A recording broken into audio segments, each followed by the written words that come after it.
Bonjour tout le monde, Azul Fellaouen, j'espère que vous allez bien, j'espère que vous vous portez bien, j'espère que vous avez passé vous avez bien commencé cette journée, nouvelle journée du Ramadan du 27 mars 2023. Azul Fellaouen, beaucoup d'entre vous se sont posé la question, est-ce que Rachid Nekez a été libéré, libéré officiellement parce qu'il a été libéré en fin janvier en faveur d'une grâce présidentielle, décidé par Abdelmajid Tebboune. Cette fois-ci, il a été libéré réellement, puisque depuis le 27 mars 2023, il a été autorisé à partir voyager à l'étranger, pour partir se soigner et retrouver sa famille qui réside actuellement aux États-Unis d'Amérique. Et beaucoup d'entre vous nous ont posé la question, est-ce que vraiment la grâce, le traitement gracieux, le traitement humain dont a fait preuve Abdelmajid Tebboune et le pouvoir agir à l'égard de Rachid Nekez, est-ce qu'il s'explique uniquement par la démarche de Nekez de demander pardon, de s'engager à se retirer de la politique définitivement, de renoncer à son combat dans le cadre de l'opposition démocratique en Algérie, à ne plus faire de la politique? Est-ce que c'est réellement les engagements de Nekez qui expliquent à eux seuls la grâce présidentielle dont il avait bénéficié et le fait et la générosité du pouvoir algérien, c'est une générosité alors que d'autres activistes sont bloqués en prison, sont bloqués sur le territoire algérien, sont emprisonnés, incarcérés pour de longues peines. Leurs familles ne peuvent pas quitter le pays. Leurs familles, certains opposants exilés, comme votre serviteur Abdel Samad, ne peut pas voir ses enfants depuis 4 ans, ni ses parents, parce qu'ils sont bloqués sur le territoire national. On leur a interdit arbitrairement de quitter le pays sans aucun motif judiciaire légal. Rachid Nekez donc a bénéficié, on peut le dire, d'un traitement favorable, d'une certaine générosité, mais qui malheureusement ne s'explique pas uniquement par son engagement à se retirer définitivement, ou son retrait définitif de la vie politique, ou par son engagement à renoncer à l'opposition au régime algérien. Il y a derrière cela des pressions étrangères. Je dis bien des pressions étrangères. Oui, Rachid Nekez a négocié un deal avec le régime algérien, ça c'est vrai. Oui, il était fatigué, très malade. On a fait une émission hier. Il est pratiquement sourd à 50%, a de problèmes respiratoires à cause des blessures graves dont souffre son nez. Il a un problème de kyste, il a un problème au niveau de la prostate. Il a 4 ou 5 maladies pour lesquelles il doit se soigner en toute urgence. Il doit subir une opération chirurgicale dès que possible. Et à la levée de l'ESTN, la levée de cette interdiction de sortie du territoire national, lui permettra enfin d'aller se soigner à l'étranger, notamment aux États-Unis d'Amérique, où sa femme et son fils vivent là-bas depuis un certain nombre d'années. Oui, la démarche de Rachid Nekez de renoncer à la vie politique, son renoncement à la vie politique, lui a permis de négocier avec le régime algérien pour obtenir un laissez-passer, on va dire, pour des raisons humanitaires. Et pour obtenir une certaine grâce, une grâce présidentielle, qui lui permettra donc de retrouver sa vie normale et de ne plus subir la répression judiciaire et policière dont il était victime de façon atroce depuis 2019. Ce n'est pas la peine de vous rappeler ce qui s'est passé avec Rachid Nekez. Il a été emprisonné une première fois de décembre 2019 à février 2021. Il a été ensuite incarcéré une deuxième fois en avril 2022 jusqu'à janvier 2023. Il a fait de la prison aussi en mai 2021. Donc, il a eu beaucoup de mésaventures malheureusement. Et son corps chétif, il en gardera pour toujours les séquelles de la prison en Algérie, de la torture psychologique et des mauvais traitements qu'il avait subis. Rachid Nekez depuis 2021, on a sur ce qu'il avait subi en prison et sur les maladies graves, problèmes respiratoires notamment, et surdité quasiment. Il est victime d'une véritable surdité au niveau de ses oreilles. Mais là, les autres problèmes qu'il a accumulés malheureusement au cours de toutes ces années de répression. Mais derrière la libération de Rachid Nekez, parce qu'on va parler de libération de Rachid Nekez, il y a aussi des pressions étrangères qui s'expliquent par la nationalité et l'identité de sa femme. Nous avons pu effectivement confirmer au cours de nos investigations que l'épouse de Rachid Nekez a mobilisé l'ambassade des États-Unis d'Amérique à Alger pour exercer de fortes pressions sur le régime algérien, sur les autorités algériennes, afin de convaincre les autorités algériennes de libérer rapidement ou là, dans les plus brefs délais Rachid Nekez. La femme de Rachid Nekez n'est pas que française, elle est franco-américaine. Elle a même plusieurs nationalités, elle a 4 nationalités. Elle a la nationalité espagnole, uruguayenne, française et américaine. La femme de Rachid Nekez, les autorités, les Algériennes ou les Algériens, l'opinion publique en Algérie l'ont appris à la connaître quand elle a fait un appel en 2021 pour demander la libération de son mari Rachid Nekez. L'appel avait été diffusé d'ailleurs sur les réseaux sociaux, sur YouTube, le 6 octobre 2021. Elle avait lancé un appel qui d'ailleurs a été visiblement suivi puisque fin avril 2021, Rachid Nekez avait été libéré de son premier séjour en prison, son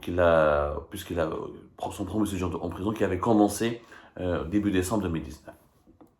C'est à ce moment-là que les Algériennes et les Algériens ont vu le visage, ils ont entendu parler de Rachid Nekez. C'est le 6 et le 7 février 2021. Ce que vous ne savez pas par contre, c'est que la femme de Rachid Nekez, elle est hyper connectée et elle a un réseau international.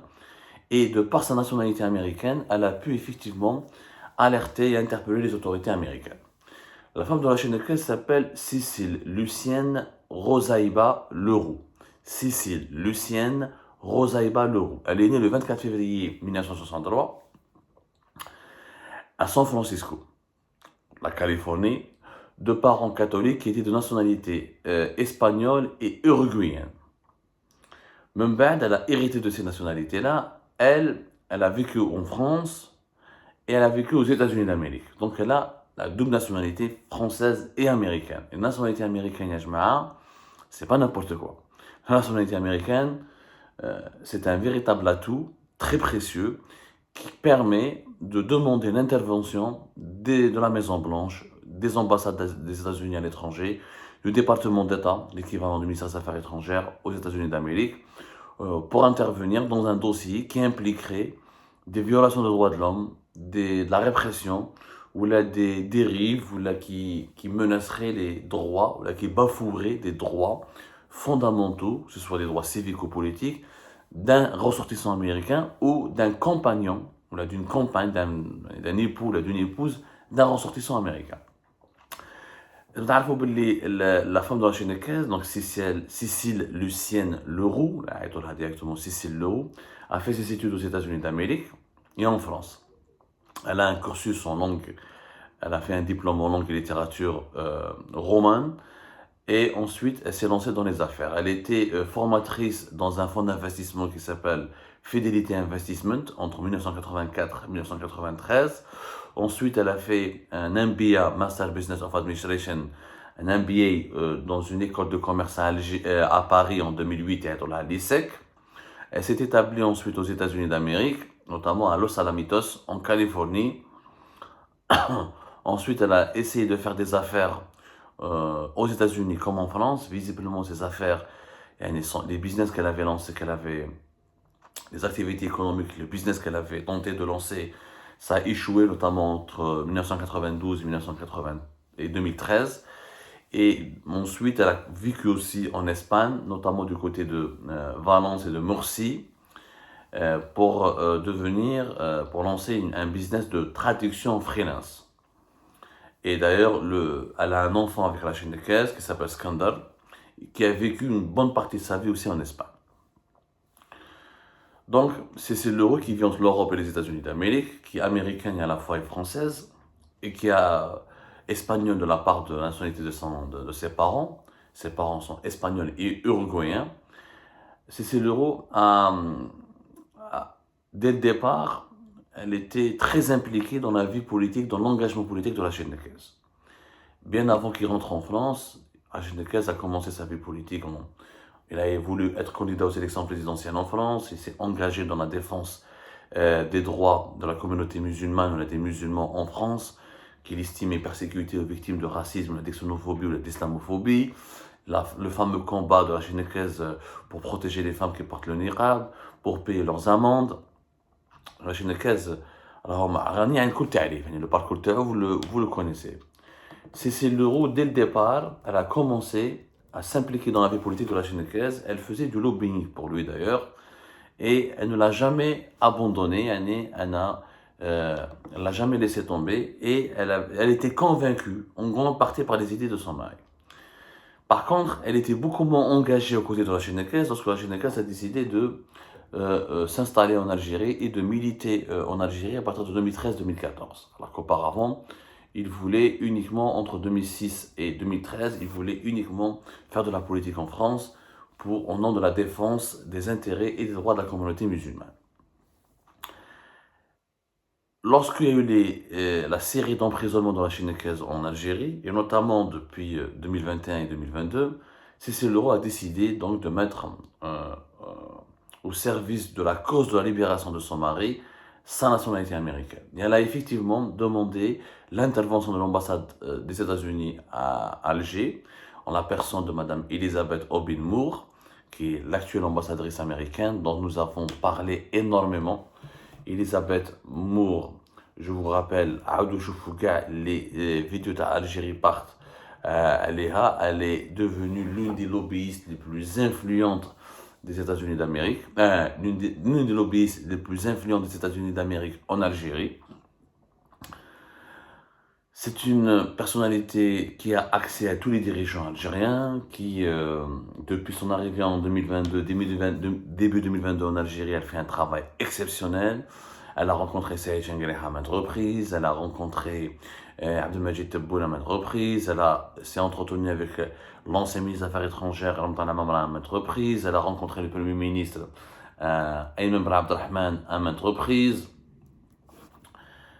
C'est vraiment, depuis son arrivée officielle en Algérie le 9 février 2022, où elle a déposé ses lettres de créance au président Abdelmajid Tebboune, elle a un poids politique important, on l'a expliqué déjà auparavant, elle y est pour beaucoup dans l'annulation de la visite d'État d'Abdelmajid Tebboune en Russie fin de l'année 2022 et dans la prise de distance progressive et prudente du régime algérien vis-à-vis de la Russie de Vladimir Poutine au cours du deuxième semestre de l'année 2022.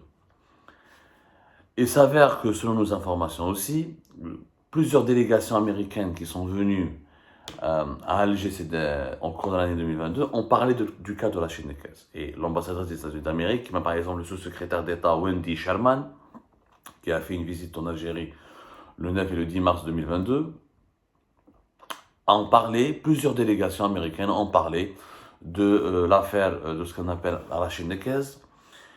En tant que époux compagnon d'une ressortissante américaine, les États-Unis d'Amérique ont fait du lobbying pour sa libération et ont demandé aux autorités algériennes à maintes reprises des explications, un traitement humain ou là des mesures pour garantir toujours la préservation de l'état de santé de la Chinekaise. Les États-Unis d'Amérique ne se sont pas mêlés dans les affaires politiques qui opposent la Chinekaise au pouvoir algérien. On va être tout à fait honnête. On n'a pas l'information, on n'a pas l'information selon laquelle les États-Unis d'Amérique étaient d'accord avec les idées de la Chinekaise, ou voulaient que la Chinekaise reprenne ou fasse de la politique en Algérie sans crainte de la répression, ou les États-Unis d'Amérique n'ont pas demandé à ce que les autorités algériennes agréent ou accréditent son parti politique. Les États-Unis d'Amérique ont défendu une logique humanitaire. Sensibilisés par Cécile Leroux, ils n'ont pas cessé durant l'année 2022 de demander aux autorités algériennes un traitement humanitaire. Genre, clairement, la Chinekaise doit sortir de prison, doit quitter le pays pour aller se soigner et retrouver sa famille aux États-Unis d'Amérique, en Californie. Voilà le lobbying qui a été mené par la diplomatie américaine en Algérie dans le dossier de la Chinekaise. Il a vraiment beaucoup pesé. Je crois sincèrement, le cas de la Chinekaise, il n'avait pas sa femme américaine, un peu comme le régime algérien, il ne le laisserait pas partir. Il va le sortir de prison, en négociant avec lui ce deal. Tu renonces à la vie politique, tu renonces à l'opposition, tu retrouves ta liberté provisoire à l'extérieur de la prison. Mais s'il était qu'un simple Algérien, opposant algérien, le régime algérien ne l'aurait jamais laissé partir. Parce que le régime algérien ne fait pas confiance aux opposants qui partent à l'étranger. Parce qu'il n'a pas de garantie.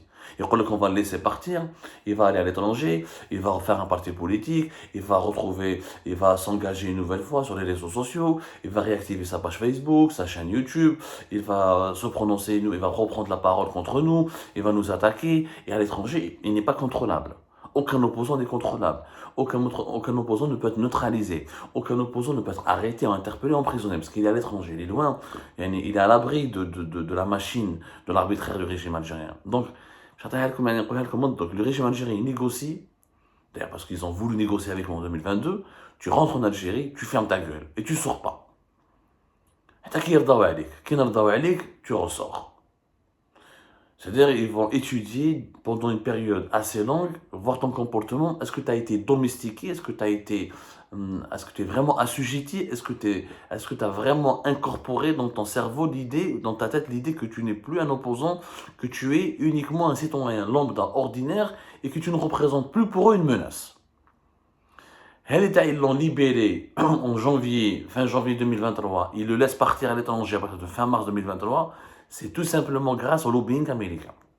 S'il n'y avait pas une intervention diplomatique américaine, Rachid Nekez ne sortira jamais. Même s'il doit se soigner, il va se soigner à Blida, va se soigner à Oran, va se soigner à Alger, Mustafa Bacha. Mais il est à gauche, les dirigeants algériens, mais il est à gauche parce qu'ils sont traumatisés par l'impact, la puissance de l'impact et de l'influence des activistes qui sont établis à l'étranger et des opposants qui sont établis à l'étranger. Leur cauchemar, c'est comment faire taire et neutraliser et se débarrasser de ces opposants qui ont une influence énorme sur la rue algérienne et qui ont une influence énorme sur toutes les composantes du régime algérien. Tout ce qui se passe au sein du régime algérien, aujourd'hui, on ne peut le savoir, on ne peut le connaître que grâce à des activistes ou des journalistes comme votre serviteur, même établis à l'étranger, puisqu'il n'y a pas de possibilité de militer ou de faire du journalisme indépendant en Algérie. Donc, le cauchemar, l'obsession du régime algérien, et de faire taire les opposants et les journalistes qui sont exilés. C'est pour ça qu'il y a toujours des bras de fer qui opposent Alger à Paris, le régime algérien aux autorités françaises. Les autorités françaises subissent des pressions énormes pour juger, extrader, ou emprisonner, ou expulser de son territoire des opposants et des personnalités politiques engagées contre les intérêts du régime algérien. Donc effectivement, il était de notre devoir peut-être de vous apporter cette vérité. Le rôle de Cécile Leroux et de l'ambassade des États-Unis d'Amérique à Alger et de la diplomatie américaine a été capital dans l'histoire la délivrance dont jouit en ce moment, dont peut jouir en ce moment Rachid Nekez. Sans une intervention diplomatique américaine, encore une fois, Rachid Nekez aurait été assigné à résidence dans son village natal à Chlef. Et il n'aurait jamais pu bénéficier de soins à l'étranger.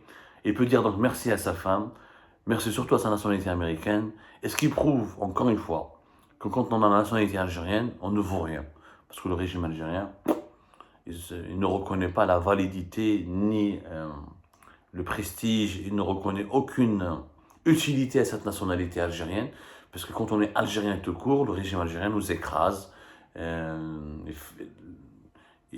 il se permet tous les abus de pouvoir, parce que la nationalité algérienne n'est pas connectée malheureusement à un État puissant, prestigieux, influent, qui peut exercer des pressions externes très puissantes sur les dirigeants algériens. Mais quand on a une nationalité prestigieuse, comme la nationalité américaine, et bien visiblement, ça change beaucoup, ça change énormément. Et ça nous rappelle malheureusement l'épisode de Amira Boulaoui en 6 février 2023, où grâce à son passeport français, elle a pu être évacuée, et elle a pu, depuis la Tunisie vers la France, elle a pu échapper à une séquestration, à une extradition quasi certaine, et pour ne pas dire aussi à un emprisonnement quasi certain pour une longue période en Algérie. Malheureusement, l'histoire de Rachid Nekez, comme l'histoire d'Amira Boulaoui, va inciter beaucoup d'Algériennes et d'Algériens à chercher une nationalité étrangère et à s'établir à l'étranger pour se protéger tout simplement contre l'arbitraire et pour protéger leur dignité contre les abus de pouvoir les plus barbares de leurs dirigeants.